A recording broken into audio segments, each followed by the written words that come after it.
You can be busy doing good things, but the wrong things.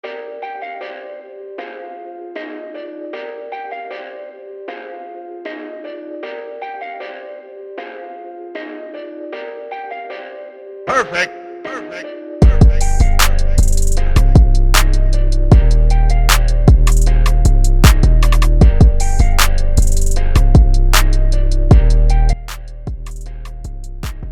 Hello, professionals. My name is Dr. Ellison, and today we are going to talk about necessary resources. This topic is so needed today with all the things that are going on in the headline news and the things that we have to contend with at work on a day-to-day basis. It is so critical that we ensure that we have the resources that we need. And so that's the topic that I wanted to talk to you about today. And it won't take long. Some of these things you may be doing already, but it's a highly critical topic. Our quote for today is from 1 Corinthians chapter 9, verse 26. And it reads like this: So I run with purpose in every step. I am not just shadow boxing.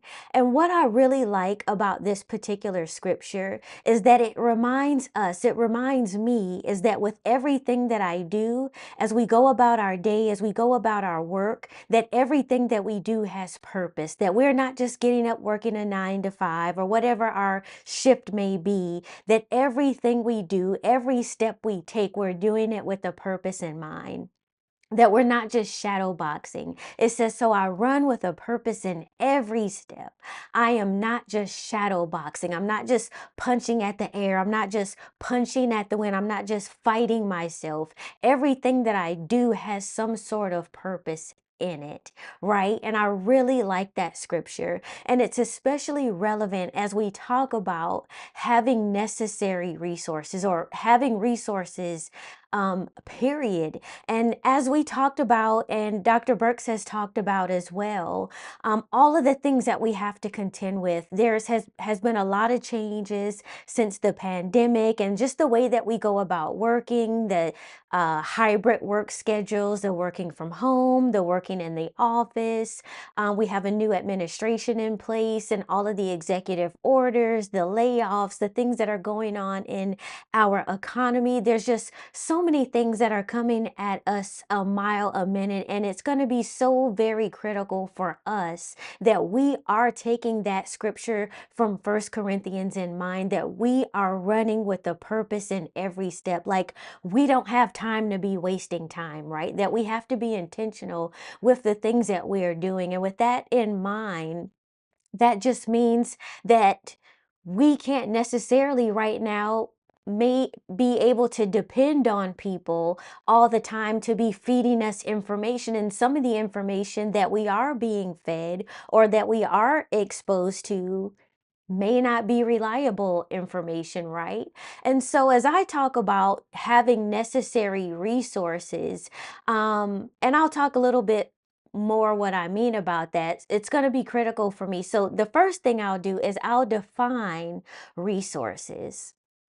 So a resource is a stock or a supply of money, materials, staff, other assets that can be drawn on by a person or organization in order to function effectively. And what I like about that is that resources are things that we have access to that helps us to function effectively. And a lot of times when we think about resources, we think about things that helps our companies function effectively or helps our team or our organization. But what about us and as an individual?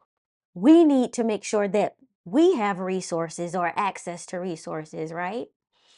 Resources is also an action or a strategy which may be adopted in adverse circumstances. It's the ability to find quick and clever ways to overcome difficulties, the possibility of aid or assistance. I like that resources is not only a noun, it is also a verb. So to provide, for example, a person or an organization with materials, like we said, money, staff, and other assets necessary for effective operations. So as we equip and resource ourselves, we also have the ability to resource others. So as we accumulate resources, that a resource could be information. So we should be helping others, encouraging others, helping them become more effective as well.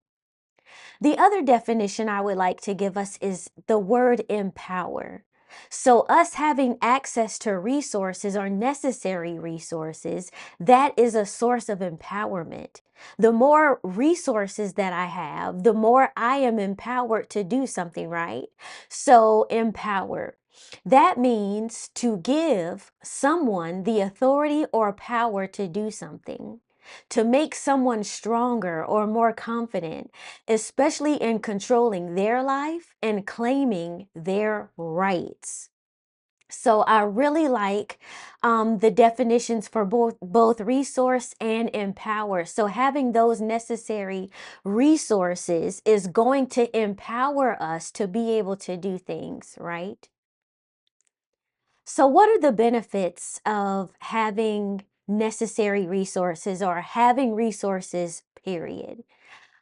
Having resources or the necessary resources, some of the benefits, and this is not an exhaustive list, but it helps to prevent time wasting and improves productivity.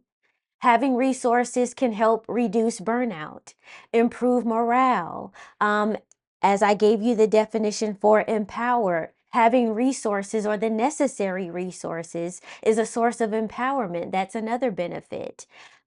Resource having those on hand can help to develop leaders and employees. So, knowing where to get resources or what resources we have can help to develop us. It can help us to learn to utilize those.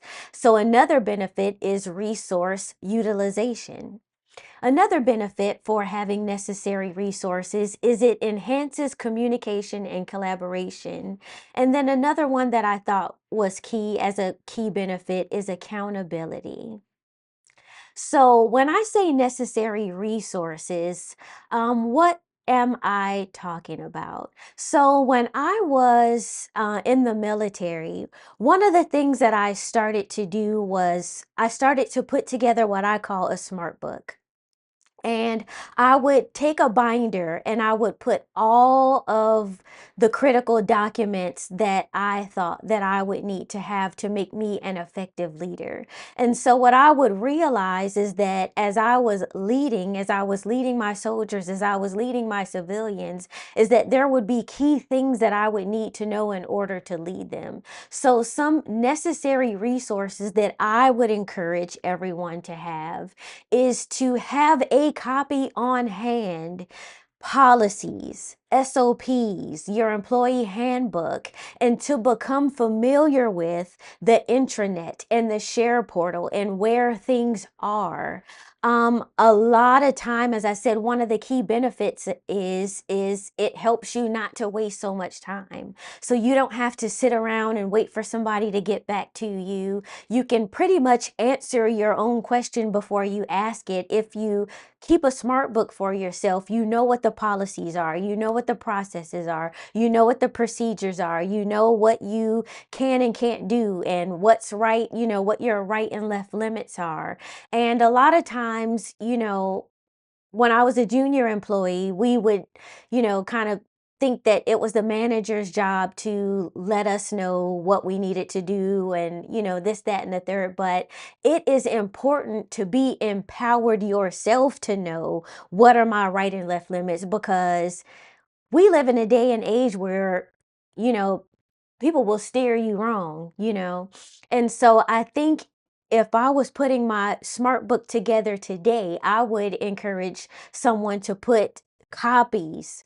Like it's all good to have them on the internet and the share portal, but if you can have a physical copy, something that you can flip to and say, here's the policy on, how we go on leave, or, that I would definitely have a copy of that. Important context, for example, the EEOs, security, IT, logistics, like an organizational telephone book. That way, you don't have to sit around and wait for people to do things for you. You can empower yourself to make some telephone calls if you need to. Um, so that would be another key necessary resource that I would have. Important contact numbers. You would be surprised the employees that I've come in contact with that work in these large companies, these large organizations, and you ask them to call IT and like they don't even know where to start. Or if someone, I've been somewhere before and a customer got sick and vomit on the floor, and it's like they don't even know where to start in trying to get it a hold of housekeeping. Like it's stuff like that that can help us to just level up how we go about doing things at work. So important contacts. Another one would be services available. That is a necessary resource that I think everyone should have on hand. What is available to me? For example, mental health. There are some companies that offer maybe 3 free mental health visits, or they may have a service that is available to their company, for example. Fitness resources. I had a family member that worked at a major insurance company, and one of the services available to them was a free membership at the gym, a major gym that was in close proximity to them. But a lot of the employees didn't take advantage of that benefit because they just weren't aware of it. And there's a famous saying, and I don't even know where it came from, but they say that if you want to hide something from somebody, put it in a book. And you can, a lot of people can depend that people are not going to read stuff because they will put stuff in an employee handbook because they know a lot of times that people are not going to completely read through it or keep it on hand. And then when something happens or you do something that's outside of the bounds of the left or right limit, they're going to be like, well, it's in your employee handbook, right? But I would say keeping services available. So we mentioned mental health, we mentioned fitness, compliance. Most companies have compliance officers that they can go to if they have issues. Courses. A lot of people that work at companies don't know what developmental opportunities are available to them. What classes can I take? I may not have the opportunity for lateral promotion, but there may be some things I can do to level up in my skill set, for example. Or, I may be able to take some courses in the event I get laid off. We've been talking a lot here on our platform about all of the layoffs and things that are happening. And one thing that we can do is while we're in our current positions, we could be taking classes and courses, right? And some of our employers are offering these things, and a lot of times you can't depend on your supervisor or your manager. They may not even mention it to you at all. So I would definitely inquire about that or peruse in your share portal, or even, ask when you sit down for your appraisal what services are available: mental health, fitness, what type of courses, scholarships. I know not too far from me, there is a major chain, fast food chain, and they offer scholarships, tuition assistance. And there are some employers that do offer that, or they may offer tuition reimbursement and things of that nature. I've been to some different companies that have libraries that are available to their employees. So that would be another thing that I would keep in my smart book. The next thing would be emergency procedures. This is a critical one, especially in the year and the times that we are living in. Times have uh, gotten hectic. So things like, what do we do in the event of a fire or active shooter or inclement weather? What are the left and right limits? At what point do we not have to come in? And you would think professionals, you would think that this would be something that my boss or my supervisor, they should brief us on these things. They should let us know. But we live in unprecedented, or should I say, we live in precedented times. You would think that our supervisors would let us know these things, but common sense is not common anymore, right? So these are things that I would keep in my smart book if I were building one, or I'm encouraging you to build one today. Where do we go if there's a fire? Who is getting accountability? Is there a rally point? Where do we meet? Do we go across the street? If there's an active shooter, are we locked in place? Like, what is the emergency procedure? Because it's all fun and games until stuff like this happens. And if you're in Oklahoma or Alabama or one of these places where they get tornadoes, like, what is the situation? And we live in a day and age where people are just going to work to collect a paycheck. They're just there because it's a job, right? But we here at Be Professional, we are professionals. So we are thinking 4, 5, 6, 10 steps ahead, right? So emergency procedures, that would be something that I would want to have in my smart book. And typically this is something that a team leader, a manager, a supervisor would want to have on hand. But I am telling you from experience, I know someone that they had an active shooter incident and they had not had an active shooter drill. What kind of foolishness is that in the year of our Lord? And it's like, well, did you read the binder? What do you mean that I read the Bible? That is just the times that we live in, guys. The next thing that I would say is a necessary resource is company contacts. So team rosters, who's all on my team? What do they do? And these may just be like in your personal notes. Leadership. In my role as an executive, I try to make sure that I'm not just the picture on the wall. You know, um, because the executives we have our photos on the wall, and I try to make sure that I'm just not the lady on the wall, right? But I would encourage anyone who is putting together a necessary resource book or a smart book, if your executives and whatnot, if you see their pictures on the wall, I would take a picture, a screenshot, and keep that somewhere. That way, when you see those leaders walking around, you know who they are, right? Handshake goes a long way. A good morning, sir or ma'am, goes a long way. The saying is still true. It's not always what you know. Sometimes it is who you know. And sometimes you may have to jump your chain of leadership and go and tell somebody. And who do you tell when you don't know who these people are, right? So if their photos are available or you have access to company contacts, I would definitely want to make sure. I always make sure when I put together a smart book that that is in the smart book. Next, the next thing that I believe is a necessary resource is having a copy, if it's not in your employee handbook, and sometimes it is, sometimes it isn't, but an updated copy of vision, the mission and vision statement and the metrics. So when you get your performance appraisals, or if you want to know what you should be doing at work, and again,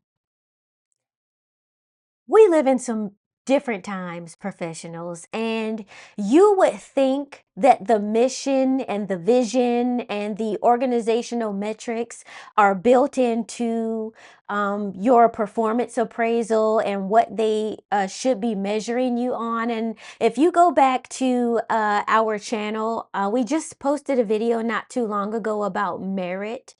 And how do you capture merit? What does that look like?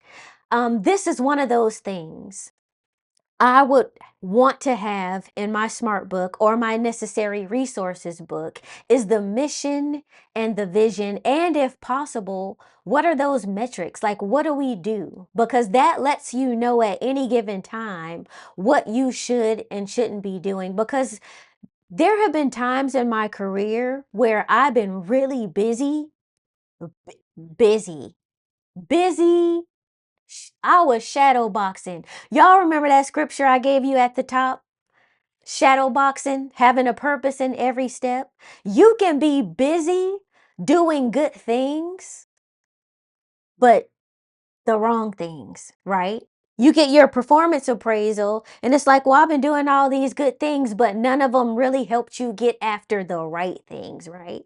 Because every company that we work for has a vision. It has a vision of where it sees itself going. It has a mission. And so as we go about our work, either what we're doing is on mission or it's not, right? And sometimes even our supervisors has us doing stuff that has nothing to do with the mission. And then we wonder why we have a difficult time when it's time to sit down for our performance appraisals, or it's time to get looked at for a promotion and stuff like that. And it's like, I'm sitting here busy pulling my hair out on both sides. I'm doing all of this work, and it's like you're running on a treadmill and you're not going anywhere, right? You're running for nothing. And then the next thing I would want to have in my smart book is appraisal timelines. Now, before I go to this timelines, just going back to the mission and vision statement, having that in there, even though it seems high level, depending on your place in the company where you work it just helps you. It helped me to get a better feel for the company. It helped me to kind of find my place in the company and why my role is important. Because sometimes we go to work and we're busy and we don't feel like we're appreciated. But when you have a vision, when you know where you're going and you can kind of figure out where you fit in, it's just helpful. At least for me, it was. And so I think that's going to be a key thing for you as a necessary resource. But the next thing, like I said, appraisal timelines. So while we want to depend on people and what they should be doing, should is the key word.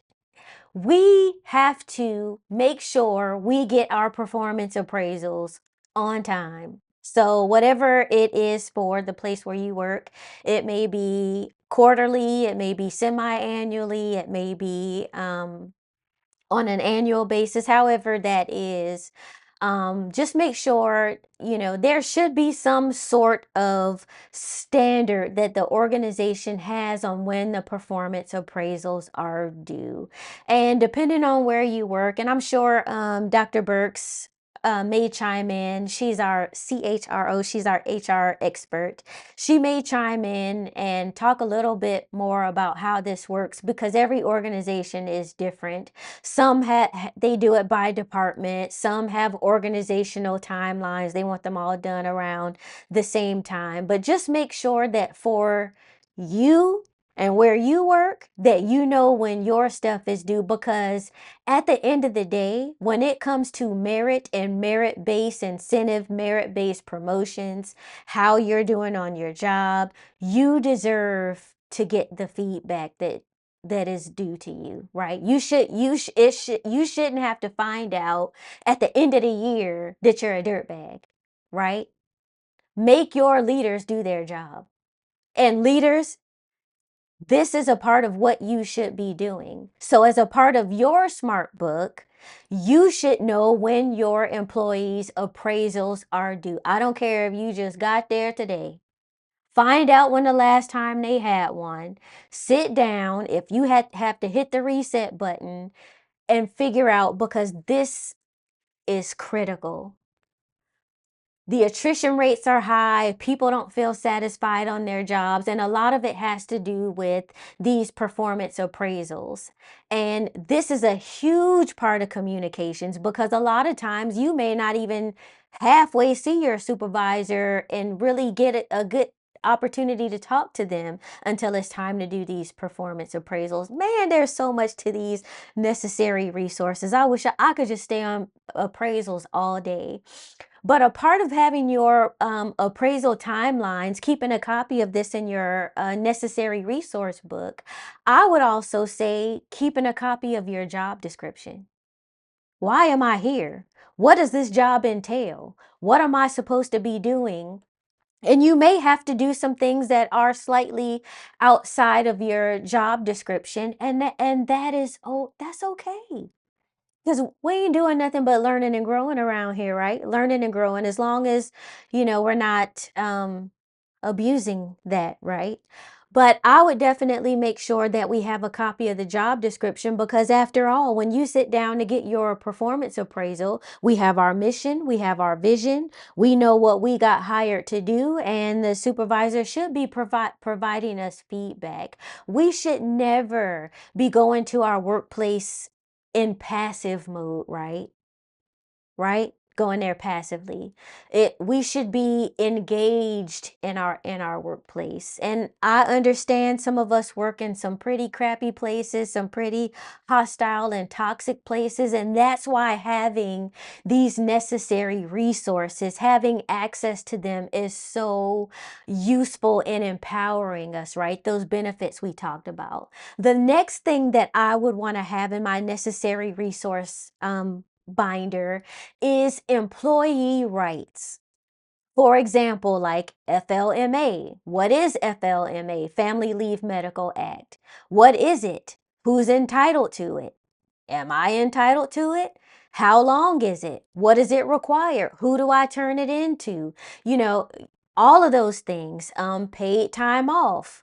What does that entail? You would be surprised, or maybe you wouldn't be, depending on what you do. I don't know. I wish Dr. Burks was here today. You would be surprised how many employees are just not aware of their employee rights.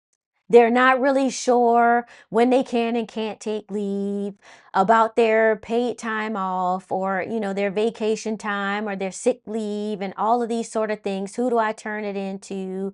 How much of my private information do I have to divulge, and HIPAA and all of the rights that they have. So if I could encourage you in anything, I would have a necessary resources book, or as I like to call it, a smart book. And it can just be like a little thin. I used to just go to Walmart during back to school time when all the school supplies are on sale, get me a binder, and just put all of my policies and stuff in there. And then last but not least, a list of websites that you may need. For example, I kept a running list of um, websites that I would frequent. For example, the company share portal, or the HR, if there were any HR links or employee rights links or anything like that that would be useful to me that I could quickly access for information. An example of one of those is the United States Department of Labor. So as you can see before you, here is just an example of what that website looks like. And there is so much on here. And hopefully this website will empower you as well. Now, to make a quick note, we do have a new administration in place, and things are changing, so I cannot speak to how accurate and updated this website is, but this is one that I definitely do like to frequent, and this is the US Department of Labor. But there's so much information on here, like apprenticeships that are available, hiring vets. I am a veteran. If you can look and see what is here, it has family and medical leave. So if you click on this link, it'll tell you what the federal government says about the Family and Medical Leave Act. And again, if you go back to the video we did on merit, I kind of walk you through the Family and Medical Leave Act and why it is so important. And then there are other quick links like workplace safety, and there's so many things on the Department of Labor. So pretty much anything that you can think of that has to do with your work rights, or what they call your labor rights, it can be found on this United States Department of Labor website. And so these are all things that I like to keep in my smart book, and I think I actually have one right here. So this is my necessary resource book, and in there I have contact rosters, I have emergency information, employee hand guide, all of the things that I just told you about. And guess what? If the internet goes down at work, don't worry about it. It's no issue. I got hard copies of everything. And not saying that you got to kill trees and, print a whole bunch of stuff out, but I think that there's some things that you will want to have on hand in case the internet goes down, because it's not if technology will fail you, it's when it will fail you. And you always want to, at least at a bare minimum, have, telephone numbers. If you guys have landlines, have telephone numbers on file and stuff like that. And I like to keep my smart book with me. I like to, if I need to, take it to meetings and things like that, study up on it.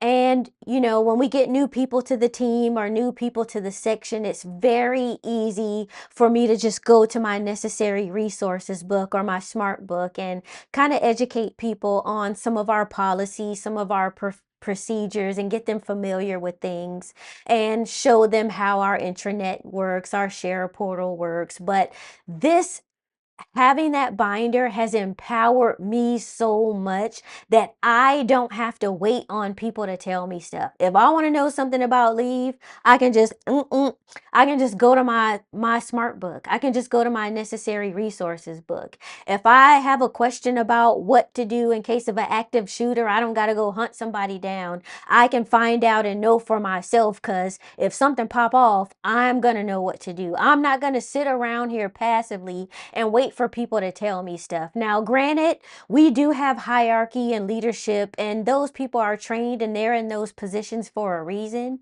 but we do need to be empowered ourselves, right? Just how we gave that definition of resources and the definition of being empowered. And I am encouraging you to empower yourself to the best of your ability. And these are all things that I believe that if you are working somewhere, you should have access to.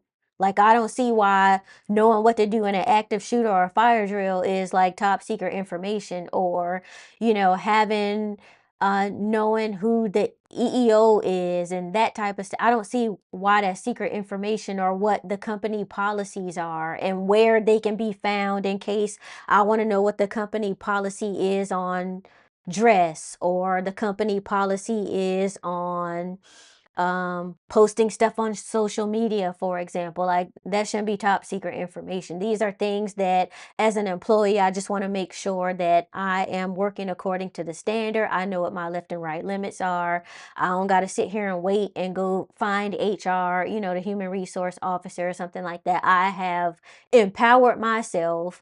I'm not going to be sitting here burnt out. I know where stuff is, and I have empowered myself. So hopefully this is helpful. There are so many other things you can put in your necessary resources book. I like to call it also the smart book, book of receipts, because I do like to keep copy of my performance appraisals too, because that allows me to see where I'm making progress. If my supervisor said, I think you could improve on doing this, then I do my best to try to make improvements where need be. But I mean, if you ain't got a copy of it, if I don't have the receipt, I can't bring the product back, right? So, yeah, so I hope you are encouraged. I hope that this is empowering to you, that when you go to work tomorrow, find out how some ways that you can empower yourself. You do not have to sit around and wait for people to tell you these things. You should have access to your policy letters. You should know what your company mission is. You don't have to wait for somebody to come and tell you these things. Put together a smart